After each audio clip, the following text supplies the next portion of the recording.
Episode 13. The Terrifying Duo, Nyaben Brothers vs. Zoro. The episode starts with a recap of the previous episode and opens with Tamangi, who runs to warn his friends about Klahador's suspicious manner. Back on the North Slope, after defeating all of the Black Cat pirates minus Django, Luffy and Zoro argue with Nami and Usopp, who blame them for their lateness. Determined not to fail Kuro's plan, Django decides to hypnotize the pirate crew into thinking they are stronger than the Straw Hat Pirates. Once hypnotized, the crew gets so enraged that they become stronger. One of them manages to break a cliff of the North Slope with only his left arm. They begin heading straight to Syrup Village. However, Luffy also gets hypnotized and he becomes just as enraged, as well as even stronger than before. He then uses his Gamu Gamu no Gatling to knock them all out and runs straight to the Bezin Black. One of the pirates asks what he's doing. Luffy uses his full strength to remove the ship's figurehead. Django quickly hypnotizes Luffy to sleep, the figurehead falling on top of him, before he can do any more damage. Back at Syrup Village, Tamangi tells his friends Piman and Ninjin about Kuro's suspicious manner and decide to warn Kaya about Klahadore. Tamangi suspects that Usopp lied about the attack to protect them from harm,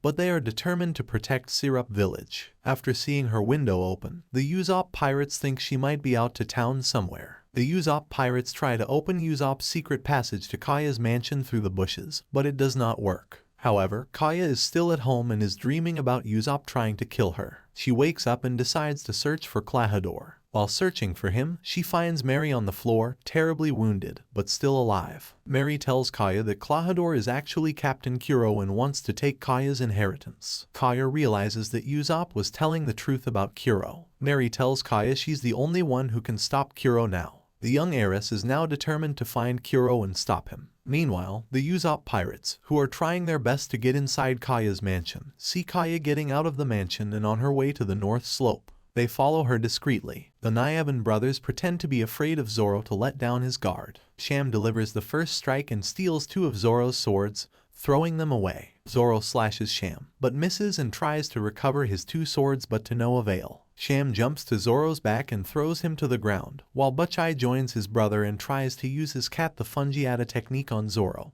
but the swordsman dodges it at the last minute. The Nyaben brothers then use their Nico Yanagi Daikishin technique on Zoro, while the swordsman blocks as best as he can, although he's not that good at one-sword techniques. Usopp tries to help Zoro by attacking one of the Nyaben brothers, but Zoro uses himself as a shield at the last second.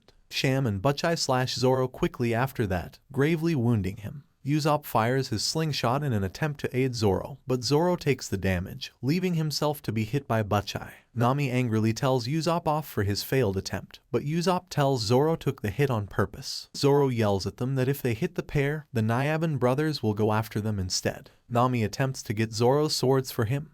However, as she approaches, so does Django, and he slashes her side with his ring. Django and the others then see Kuro at the top of the North Slope. He demands to know why dawn has passed and yet his plan is not in motion. Episode 14. Luffy's Revival. Miss Kaya's life and death confrontation. This episode starts with a recap of the previous episode and opens with Kuro arriving at the North Slope, very angry that his plan did not go as planned. Django and the rest of the Black Cat pirates are terrified by him, including Sham and Butchai. He can't believe that his former crew was held back by a bunch of children. He asks Django for an explanation. Django reminds Kuro who said letting Usopp go would not cause any problems. Kuro said that he knew that Usopp would try in vain to stop the Black Cat pirates from invading Syrup Village since no one would believe him.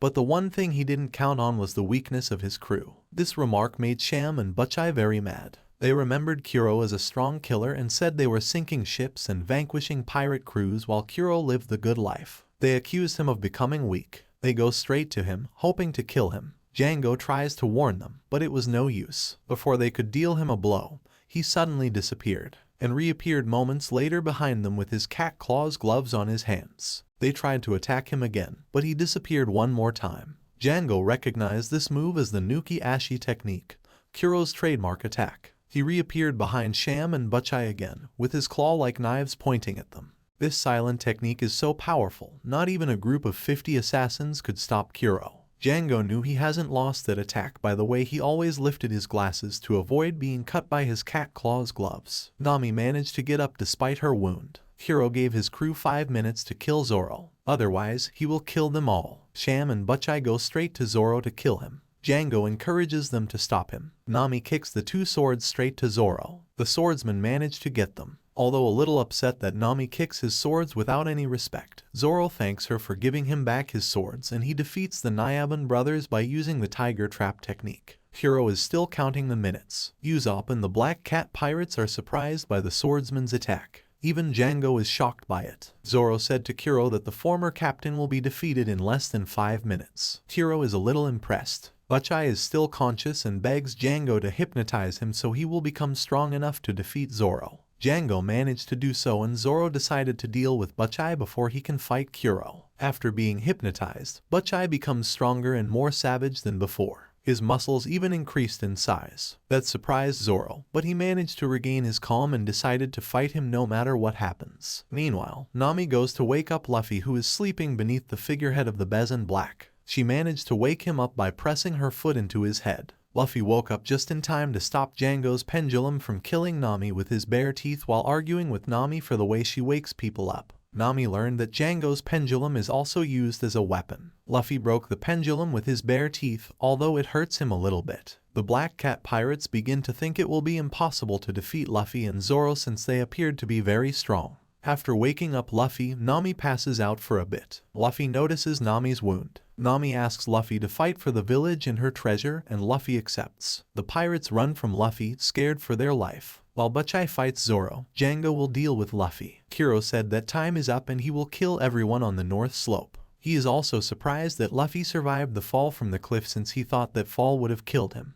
Before Kuro could kill anyone, Kaya arrives and begs him to stop. Usopp managed to save her before Kuro slashes her. She said to Usopp that she could not bear to see him get hurt protecting her. She then talks to Kuro and said he can take her fortune and leave the village alone. Kuro said to Kaya he wants more than her fortune. He wants peace. He said, despite her plea, the Black Cat pirates will still attack Syrup Village and kill her. She then pulled a gun from her coat and pointed it at Kuro. She threatens to kill him if Kuro and the Black Cat pirates don't leave Gecko Island this instant. Kuro managed to lower her guard down by talking about the last 3 years they spent together. He also said that spending 3 years with her was an insult to his pride as a pirate. He takes the gun from her and throws it to the ground. Usopp takes the gun and tries to shoot Kuro down, but Kuro used his Nuki-Ashi to reappear behind the liar with his cat claws gloves on. He tried to kill him to make him pay for punching him, but his attempts were stopped by Luffy, who gave him a Gamu Gamu no pistol, sending him to the ground.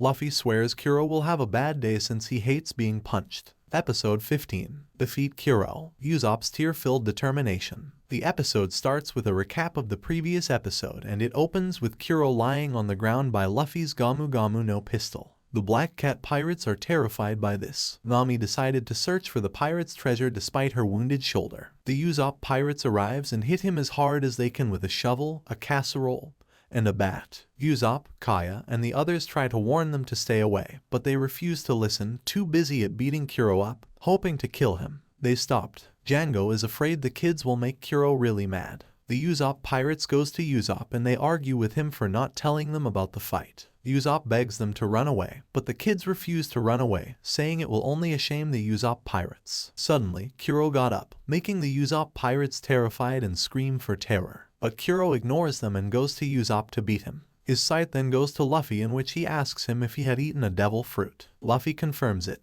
This news frightens the Black Cat pirates even more. Kuro orders Django to take care of Kaya and the Usopp pirates while he takes care of Luffy. Django agreed. Zoro tries to block him, but Butchai attacks Zoro, using his Kaido Za Fungiata technique on him, in which Zoro managed to dodge it. The attack creates a dust cloud in which Zoro can barely see a thing. Butchai attacks from behind, putting Zoro to a cliff wall. The swordsman tries to get loose of Butchai by using a foot on the Nyaben brothers' face. Usopp is shocked that Butchai becomes stronger than before. He saw Django going straight to Kaya and, with all his strength, he asks the Usopp pirates to protect Kaya, saying this is the reason they became pirates in the first place, to protect what's dear to them. Kaya is overwhelmed by Usopp's kindness. The Usopp pirates proudly agreed and take Kaya to the forest. Even Zoro is impressed by Usopp's determination. Django tried to kill them by using his pendulum, but he stopped in his tracks by Usopp's slingshot ball. Django tried to get even, but Kuro orders him to track down Kaya and the Usopp pirates. After that, Django goes after his prey. Kuro says to Usopp that escape is useless since he knows that Kai is weak. Meanwhile, Luffy advanced straight to the Black Cat Pirates captain. Zoro managed to defeat Bachai by using his other foot and by using his technique Onigiri. Usopp managed to get up a little and heard a noise coming from the forest. Kuro tells Usopp this is Django tearing up the forest. Usopp asks him here is his shred of pity. Kuro tells him he has none, that Kaya is nothing more than a pawn to his plan and he'll express gratitude once she's dead.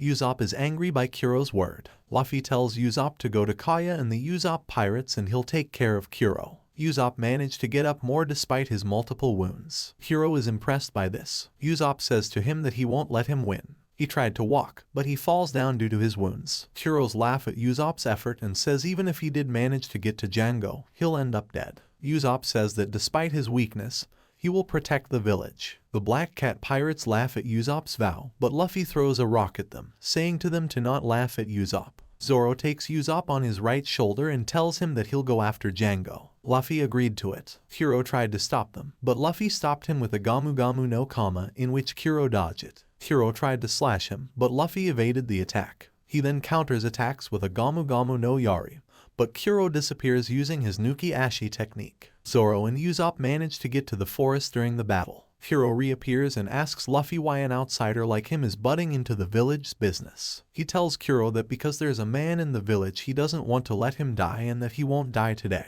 The battle continues. Luffy stretches his arm to hold Kuro and then tries to give him a foot kick. Kuro managed to evade it by sending the Straw Hat Kid into the ground. Luffy tried to use a Gamu Gamu no Machai and a Gamu Gamu no pistol at him, but Kuro dodges both moves. He finds Kuro on one of his arms. He says to Luffy that this fight is boring. He then delivers a kick at Luffy, sending him to the ground again. The crew tried to cheer their captain up, but Kuro angrily tells them to not call him by that name, saying that his plan was to get rid of the name Captain Kuro. He says that he is tired of devising plans for a band of men who cares only about mayhem and to be relentlessly pursued by bounty hunters and government dogs. While saying that, flashbacks of his 3-year past are shown. Back then, Kuro wore his captain costume. He tells Django that he wants to give up being Captain Kuro after being pursued by the Marines the 3rd time in a week since he's now an infamous pirate. Django tells Kuro that the Marines won't stop until the pirate captain is dead. Kuro tells Django that he's going to die and that Django will be captain. A marine ship is attacking the Bezan Black with its cannons. He orders his crew to give him a small boat, in which they do so. He arrives at the marine ship and kills everyone on board, except a jaw-broken marine soldier who is none other than Morgan. Django orders the crew to board the ship. He notices Nujarienu and says to him goodbye. Morgan begs Kuro to kill him, but Kuro says to him that today, he will be the one who captures Captain Kuro. Django hypnotizes Nujire to be Captain Kuro and Morgan to be the one captures the dreaded pirate. The marine ship sails away with the fake Captain Kuro to be executed. Kuro is happy that the first part of his plan worked. Back at the present, Kuro tells Luffy when his plan succeeds today, his goal will be fully achieved and that money and peace of mind will be his. He refuses to let Luffy ruin his plans. He tried to kill Luffy, but the Straw Hat Kid stretches his arms to pick a rock and blocks his attack. The rock broke his first cat glove. While throwing the rock at him, Luffy tells Kuro that if the pirate captain did not want a reputation, he should not be a pirate, and that his ambition is greater than Kuro. Thank you so much for watching the first 15 chapters of the One Piece anime. We hope you enjoyed following Luffy and his pirate crew as they embark on their epic journey to find the legendary treasure, the One Piece. From the East Blue to the Grand Line and beyond, this new world of adventure is full of amazing things to discover. We can't wait to see what Luffy and the gang will come across next. Until then, stay tuned for more One Piece.